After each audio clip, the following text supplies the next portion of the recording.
स्वागत है आप सभी का हमारे चक्र म्यूजिक पर। आइए आज आपको हम सुनाते हैं तिल चौथ की कहानी। एक शहर में देवरानी जेठानी रहती थी। जेठानी अमीर थी और देवरानी गरीब थी। देवरानी गणेश जी की भक्त थी। देवरानी का पति जंगल से लकड़ी काटकर बेचता था और अक्सर बीमार रहता था। देवरानी जेठानी के घर का सारा काम करती और बदले में जेठानी का बचा हुआ खाना, पुराने कपड़े आदि उसको दे देती। इसी से देवरानी का परिवार चल रहा था। माघ महीने में देवरानी ने तिल चौथ का व्रत किया। 5 आने का तिल व गुड़ लाकर तिलकट्टा बनाया। पूजा करके तिल चौथ की कथा सुनी और तिलकट्टा छिंके में रख दिया और सोचा कि चांद उगने पर पहले तिलकट्टा और उसके बाद ही कुछ खाऊंगी। कथा सुनकर वह जेठानी के यहाँ चली गई। खाना बनाकर जेठानी के बच्चों से खाना खाने को कहा तो बच्चे बोले, माँ ने व्रत किया है और माँ भूखी है। जब माँ खाना खाएगी हम भी तब भी खाना खाएंगे। जेठ जी को खाना खाने को कहा तो जेठ जी बोले, मैं अकेला नहीं खाऊंगा। जब चांद निकलेगा तब सब खाएंगे, तब भी मैं भी खाऊंगा। जेठानी ने उसे कहा, आज तो किसी ने भी अभी तक खाना नहीं खाया है, तुम्हें कैसे दे दूं? तुम सुबह सवेरे ही बचा हुआ खाना ले जाना।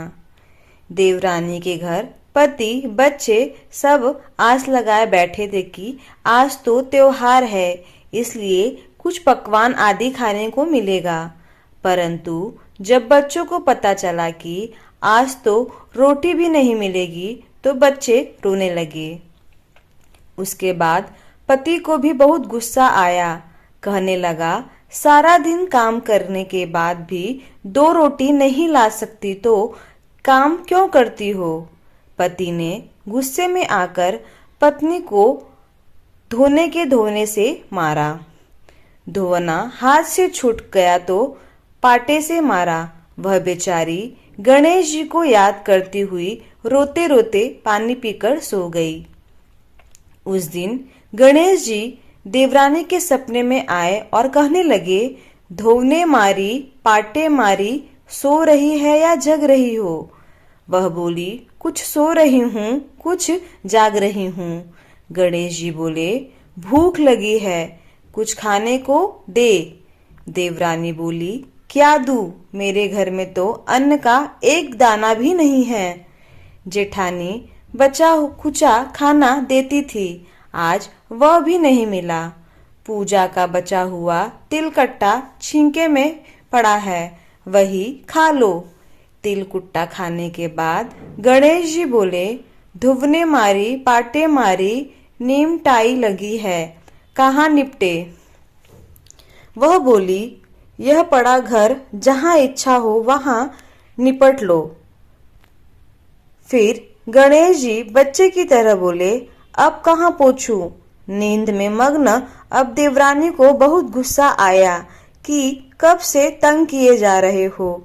सो बोली, मेरे सर पर पोछो। और कहाँ पोछोगे?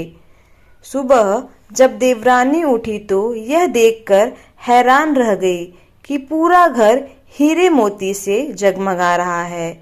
सिर पर जहाँ विनायक जी पोछनी कर गए थे वहाँ हीरे के टीके व बिंदी जगमगा रहे थे। उस दिन देवरानी जेठानी के यहाँ काम करने नहीं गई।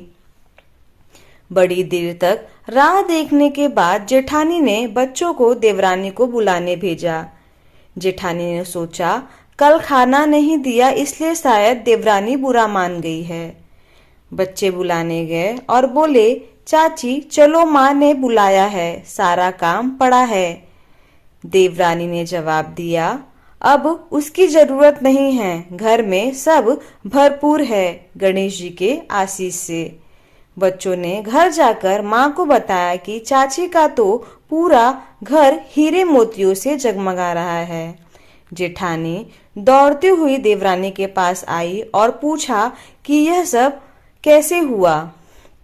देवरानी ने उसके साथ जो हुआ वह सब कह डाला। घर लौटकर जेठानी अपने पति से कहा कि आप भी मुझे धुवने से और पाटे से मारो।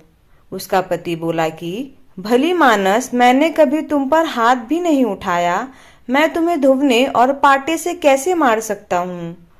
वह नहीं मानी और जिद करने लगी। मजबूरन पति को उसे मारना पड़ा। उसने ढेर सारा घी डालकर चूरमा बनाया और छिंके में रखकर सो गई। रात को चौथ विनायक जी सपने में आए और कहने लगे, भूख लगी है, क्या खाऊं। जेठानी ने कहा, हे गणेश जी महाराज, मेरी देवरानी के यहाँ तो आपने सूखा तिलकुट्टा खाया था, मैंने तो घी का चूरमा बनाकर आपके लिए छीके में रखा है, फल और मेवे भी रखे हैं, जो चाहे खा लीजिए। बाल स्वरूप गणेश जी बोले, अब निपटे कहाँ। जेठानी बोली, उसके यहाँ तो टूटी फूटी झोपड़ी थी, मेरे यहाँ तो कंचन के महल हैं, जहाँ चाहो वहां निपटो। फिर गणेश जी ने पूछा, अब पोछू कहाँ। जेठानी बोली, मेरे ललाट पर बड़ी सी बिंदी लगाकर पोछ लो। धन की भूखी जेठानी सुबह बहुत जल्दी उठ गई। सोचा घर हीरे जवाहरात से भर चुका होगा, पर देखा तो पूरे घर में गंदगी फैली हुई थी। तेज बदबू आ रही थी। उसके सर पर भी बहुत सी गंदगी लगी हुई थी। उसने कहा, हे गणेश जी महाराज, यह आपने क्या किया। मुझसे रूठे हो और देवरानी पर टूटे। जेठानी ने घर और घर की सफाई करने के बाद बहुत ही कोशिश करी, परंतु गंदगी और ज्यादा फैलती गई। जेठानी के पति को मालूम चला तो वह भी बहुत गुस्सा हुआ और बोला, तेरे पास इतना सब कुछ था, फिर भी तेरा मन नहीं भरा। परेशान होकर चौथ के गणेश जी से मदद की विनती करने लगी। गणेश जी ने कहा, देवरानी से जलन के कारण तूने जो किया था वह उसी का फल है। अब तू अपने धन में से आधा उसे देगी, तभी यह सब साफ होगा। उसने आधा धन बांट दिया, किंतु मोहरे की एक हांडी चूल्हे के नीचे गाड़ रखी थी। उसने सोचा कि किसी को पता नहीं चलेगा और उसने उस धन को नहीं बांटा। उसने कहा, हे श्री गणेश जी, अब तो अपना यह बिखराव समेटो। वे बोले, पहले चूल्हे के नीचे गाड़ी हुई मोहरों की हांडी सहित ताक में रख। इस प्रकार गजानन ने बाल स्वरूप में आकर सुई जैसी छोटी चीज का भी बंटवारा किया और अपनी माया समेटी। हे गणेश जी महाराज, जैसी आपने देवरानी पर कृपा की, वैसे ही हम सब पर करना। कहानी कहने वाले, सुनने वाले व हुंकारा भरने वाले सब पर कृपा करना, किंतु जेठानी को जैसी सजा दी वैसे किसी को मत देना। बोलो गणेश जी महाराज की जय। चौथ माता की जय। गणपति बप्पा मोरिया। मंगल मूर्ति मोरिया।